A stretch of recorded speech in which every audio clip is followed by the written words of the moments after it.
Alô, amigos e amigas, esse é o programa Agenda Econômica, que hoje vai abordar o tema a manutenção da política de valorização do salário mínimo, medida adotada pelo governo federal. O que se pode esperar dela?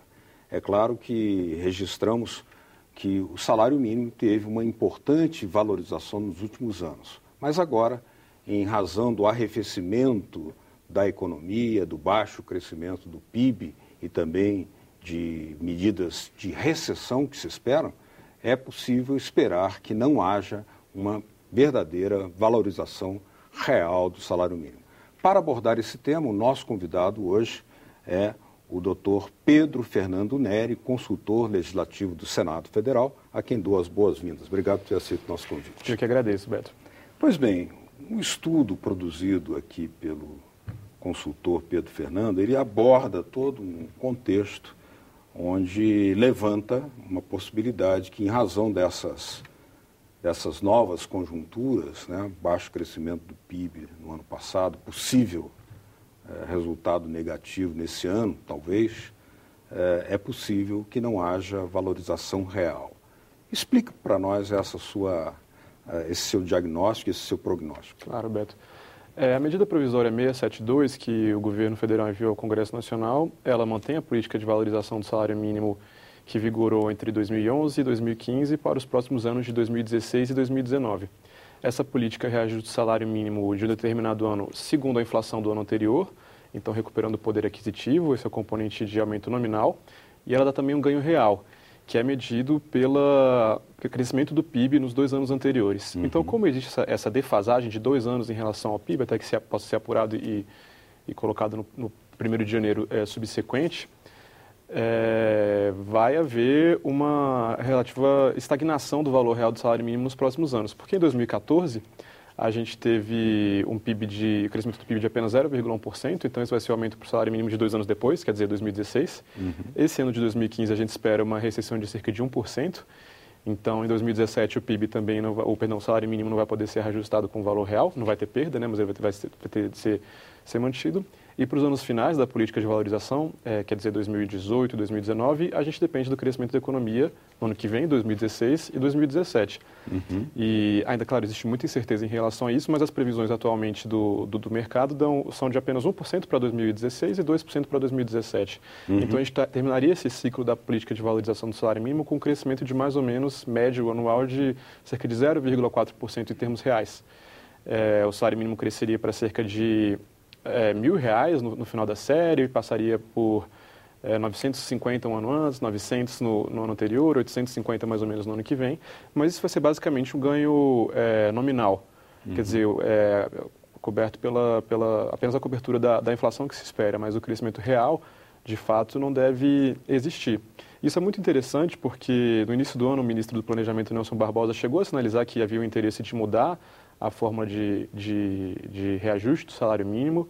De fato, muitos especialistas questionaram possíveis efeitos adversos da política de valorização do salário mínimo, quer dizer, o salário mínimo cresceu muito, mas isso é muito bom para quem recebe o salário mínimo, mas pode não ser tão bom para quem está abaixo do salário mínimo. E se propunham várias fórmulas diferentes tentando atenuar isso aí. Mas o governo conseguiu manter a fórmula, e isso foi politicamente conveniente porque não teve o desgaste de alterar essa fórmula num ano em que a gente vê uma discussão sobre os custos do ajuste fiscal estarem sendo repassados para os trabalhadores. Uhum. E conseguiu manter uma fórmula que foi vitoriosa no passado, sem ter as consequências adversas que isso poderia causar. Então, me parece que a escolha pela manutenção da fórmula na MP vai nesse sentido. Uhum.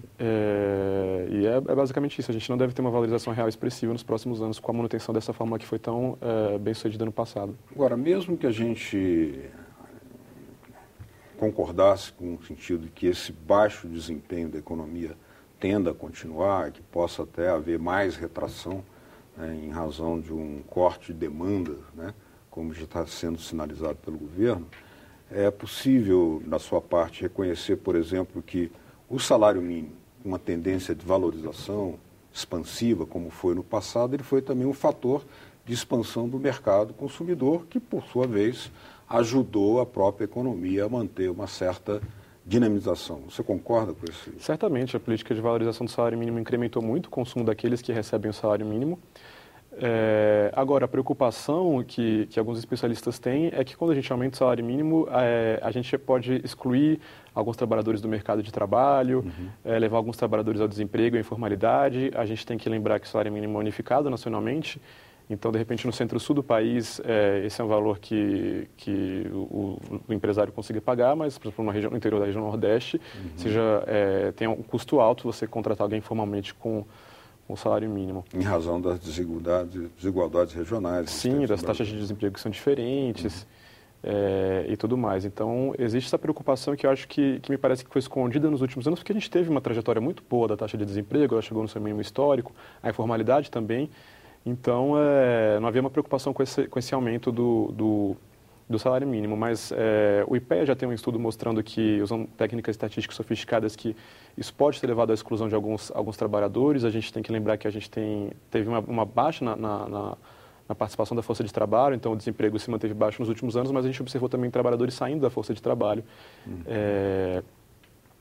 E o estudo do IPEA estima que o aumento do salário mínimo pode excluir até 8% dos trabalhadores do mercado de trabalho, o que é preocupante, porque a gente deseja, claro, ter um salário mínimo alto, mas a gente deseja que os trabalhadores possam receber esse salário. Então, se há algum descompasso na capacidade dos empregadores de contratar trabalhadores por esse valor do salário mínimo, eles acabam optando por um contrato de trabalho informal, que não tem as proteções que o trabalhador deveria receber, ou mesmo pelo desemprego, ou pelo desalento que é a saída do mercado de trabalho. Mas aonde é que estaria a vinculação entre a alta do salário mínimo e um efeito negativo no mercado de trabalho, inclusive com a expulsão de trabalhadores? Por que o salário teria essa capacidade de trazer esse efeito?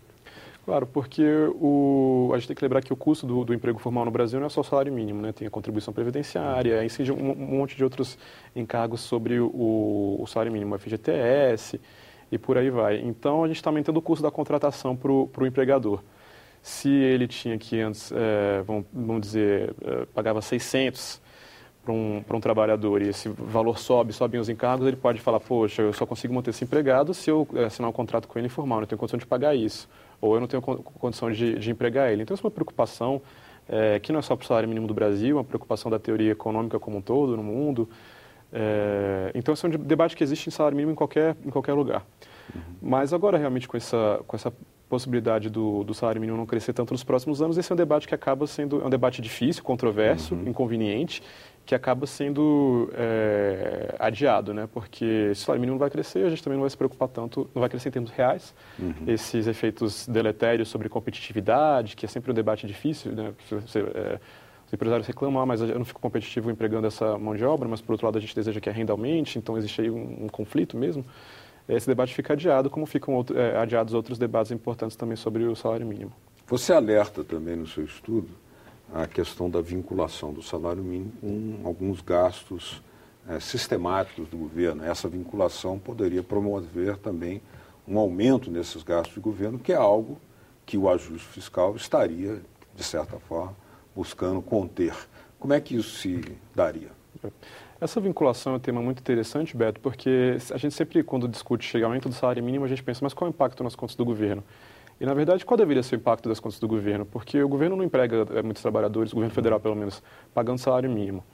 Então, em tese, o governo deveria se preocupar muito com isso. Mas acontece que, no Brasil, o salário mínimo não é só o menor salário do mercado de trabalho, mas ele é também o menor benefício que pode ser pago tanto na Previdência Social quanto na assistência social, por previsão constitucional. Então, toda vez que o salário mínimo aumentam os gastos do governo com a Previdência e com a assistência social, e no caso da Previdência mesmo, daqueles que contribuíram com valores menores. Quer dizer, existe uma solidariedade. O cidadão contribuiu com um valor menor, mas com o aumento do salário mínimo ele passa a receber mais.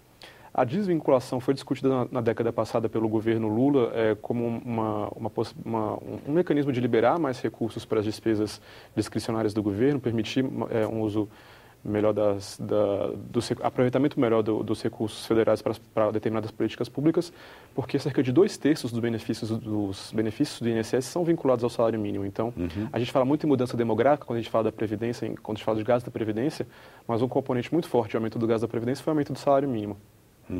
E são cerca de 17 milhões de benefícios hoje. Então, sempre que o salário mínimo aumenta, o governo tem que ver esse impacto. A desvinculação permitiria, então, que se tirasse esse impacto das contas do governo.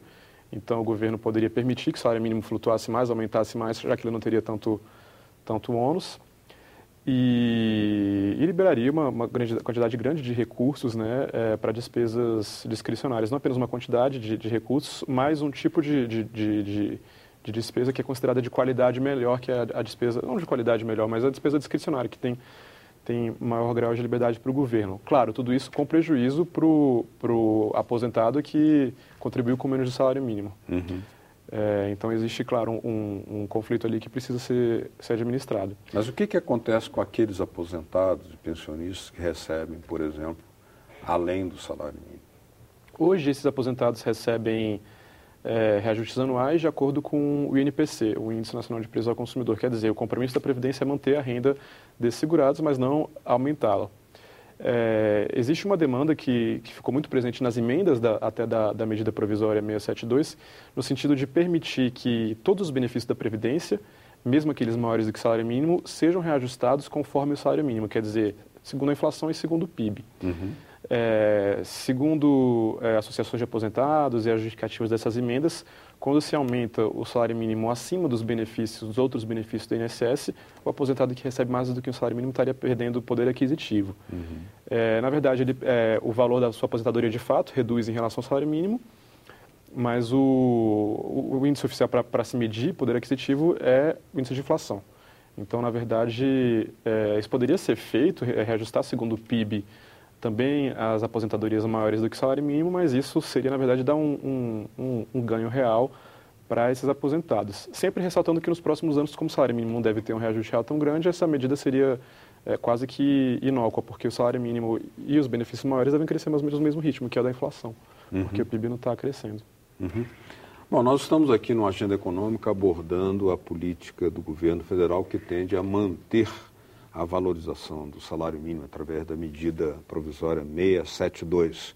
Quem está nos ajudando a fazer uma reflexão sobre esse tema é o consultor legislativo do Senado Federal, Pedro Fernando Neri. Nós vamos fazer uma pequena pausa e já voltamos com a participação também de dois senadores, senador Humberto Costa, do PT de Pernambuco, e senador Ataídes Oliveira, do PSDB de Tocantins. Continue com a gente.